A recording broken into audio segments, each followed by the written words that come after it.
So being inspired by some tissue paper flowers I've seen at carnivals in Canopy Lake, I decided to try making my own, only I didn't want them to be plain. I wanted them to have some sort of pattern.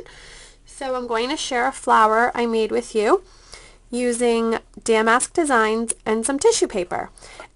Having it stand with damask designs gives you a beautiful pattern and just gives it that little bit more interest. Now this is an elastic closure that I've used for card couture. Many of you asked me how I made my closure when I did my house project, and I will show you that today. So here it is. You just lift it up and it can pull off. It stays in because of the knot, but it can move around, and this would also be beautiful by itself on any card or any other template creation.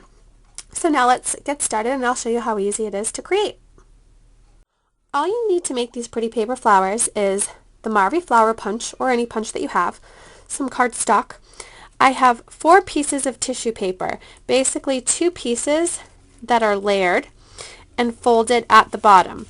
You want to layer those down and make them as smooth as possible. Now you're going to take that folded end and bring it on top of your cardstock layer. Now the reason we do this is we want to give the punch something to grab onto as it pushes through. So you then take your punch, hold your paper taut along with your cardstock so that it slides easily into your paper cutter, or your punch rather, and it's getting a little stuck. Let's smooth down that edge. There we go. Okay, I took my bottom off and now I'm just going to punch. There you go. As you can see, I have my flower base and I end up with 4 tissue paper flowers that we're now going to stamp. So here's an example of one of the cardstock flowers that I've already stamped. I'm going to stamp this one with you here. And the reason that we use cardstock on the bottom is because we want the tissue paper flowers to have a sturdy base, because if we just added them to something, they would rip.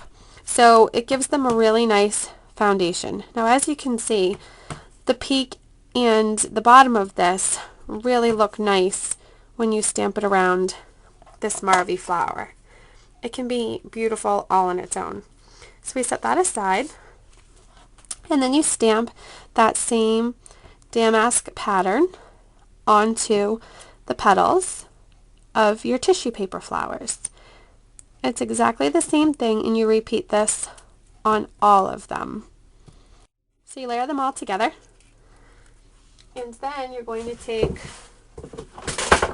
sorry about the mess, your hole punch. I'm going to use a crocodile, and you're going to punch a hole right through the center. Now, I have bought some elastic at Joann Fabrics, and I used some paper tray buttons that I've already stringed my elastic through, and you simply gather your ends, pull it through just like so. You can then, position your flowers to be off-centered, and just I literally took them like this and crinkled them up. Once they were crinkled, I then messed with them a little bit, opened them up, and it gives you a really beautiful flower. And again, by having that cardstock base, it gives you something sturdy and nice for it to hold on to. Isn't that pretty?